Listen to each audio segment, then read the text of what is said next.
पहले आज हम क्या समझेंगे यहाँ पर समास। ठीक है ना, क्या चीज समास। तो परिभाषा की नजर से अगर हम देखेंगे तो क्या है हमारा समास, ये एक यौगिक शब्द है। कैसा शब्द है? यौगिक। यौगिक किसे कहते हैं? दो या दो से अधिक शब्दों से मिलकर बना शब्द हमारा क्या कहलाता है? यौगिक शब्द कहलाता है। ठीक है ना, परस्पर संबंध रखने वाले दो या दो से अधिक शब्दों से मिलकर बनने वाले स्वतंत्र शब्द को समास कहते हैं। दो या दो से अधिक परस्पर, परस्पर का मतलब समझ रहे हैं हम, लगातार एक दूसरे। ठीक है ना, जैसे दही बड़ा, दही बड़ा एक ही चीज बनती है दो चीजों से मिलकर। ठीक है ना, राजकुमार, पीतांबर, दैनिक आदि, ये हमारे क्या चीज है? समास है, क्योंकि हर उसमें दो शब्द मिले हुए हैं। ठीक है ना, अब बात कर रहे हैं समास के प्रकार। तो समास के प्रकार की अगर हम बात करें तो समास 6 प्रकार के होते हैं। कितने प्रकार के होते हैं? 6। नंबर 1 हमारा क्या चीज है? द्विगु समास। द्विगु समास में क्या है? जिस समास में पहला पद संख्यावाचक हो, पहला पद संख्यावाचक हो, अर्थात पहले पद से किसी गिनती का बोध होता है, किसी गिनती का पता चलता है। ठीक है ना, उसे द्विगु समास कहते हैं। जैसे त्रिनेत्र, त्रिनेत्र का अर्थ क्या होता है? तीन नेत्र माने क्या था? आंखें, 3 आंखों वाला है। 12 मासा यानी 12 महीनों वाला। चौराहा, 4 राहों वाला। त्रिलोक यानी 3 लोक वाला। 4 पाई, 4 पैरों वाली। नवरत्न यानी 9 रत्न वाला। ठीक है ना, उसके बाद में दूसरे नंबर पर क्या आता है हमारा? द्वंद्व समास।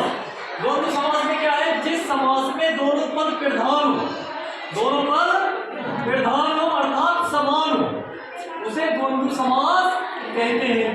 द्वंद्व समास में दोनों शब्दों का मेल होता है, यानी दोनों शब्द एक दूसरे से मिले जुले होते हैं। द्वंद्व समास में अधिकतम योजक चिन्ह, ये हमारा क्या चीज है? दो शब्दों के बीच में जब ये चिन्ह आ जाए तो हम इसको क्या बोलते हैं? योजक चिन्ह का लोप होता है तथा दोनों पद एक दूसरे के विलोम होते हैं। एक दूसरे के कैसे होते हैं? विलोम। विलोम का मतलब क्या था? उल्टे। भाई अगर दिन दिया तो दिन का उल्टे क्या आ जाएगा हमारा? ठीक है ना, सुख को उल्टा क्या आ जाएगा? एग्जाम्पल में दे रखा है यहाँ पर, जैसे देश विदेश। तो देश को तो जान ही रहे हम जहाँ रह रहे हैं जिस देश में, और विदेश क्या होता है?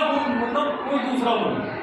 ठीक है ना, माँ बाप, माँ बाप, माँ का उल्टा क्या था हमारा? बाप। योजक चिन्ह नहीं ना हुआ दिन रात, दिन और रात। योजक चिन्ह का मतलब क्या था? और पढ़ा जाता है क्या चीज? और। ठीक है ना, सुख दुख यानी सुख और दुख। दाल रोटी, दाल और रोटी। स्त्री पुरुष, महिला और आदमी आदमी। उसके बाद में कर रहे हैं हम कर्मधारय समास। कर्मधारय समास कह रहे हैं जिस समास में पहला पद उपमेय या विशेषण हो तथा दूसरा पद उपमान या विशेष हो। यहाँ अर्थ क्या समझ रहे हैं हम? विशेषण का मतलब आता है विशेषता प्रकट करने वाले शब्द। ऐसे शब्द जो किसी की क्वालिटी के बारे में बताएं, किसी की विशेषता के बारे में बताएं, वो हमारे क्या कहलाते हैं? विशेषण कहलाते हैं। और विशेष किसे कहते हैं? विशेष किसे कहते हैं? जिसकी विशेषता प्रकट की जाए, उन शब्दों को हम क्या कहते हैं? विशेष कहते हैं। ठीक है ना, कह रहा है दूसरा पद उपमान या विशेष हो, यानी पहला पद दूसरे वाले की विशेषता प्रकट करता हो, क्या कहलाते हैं हमारे? विशेष कर्मधारय समास कहते हैं। कर्मधारय समास अगर एक उदाहरण देंगे हम इसका तो क्या आ जाएगा? नील कमल, यानी कमल की विशेषता कौन प्रकट कर रहा है? नील। नील माने नीला, कमल माने कमल। ठीक है ना, अब अधपका यानी पके हुए को की विशेषता को कौन प्रकट कर रहा है? अध यानी आधा पका। ठीक है ना, महात्मा, महा माने महान और आत्मा माने आत्मा, यानी महान आत्मा। ठीक है ना, महापुरुष, पुरुष की विशेषता कौन प्रकट कर रहा है? महान। ठीक है ना, आदि। इसी तरीके से अगर हमारे शब्द आ जाए तो आपने तुरंत पहचान लेना क्या चीज है? कर्मधारय समास है। क्या है? कर्मधारय समास। तो 3 समास आ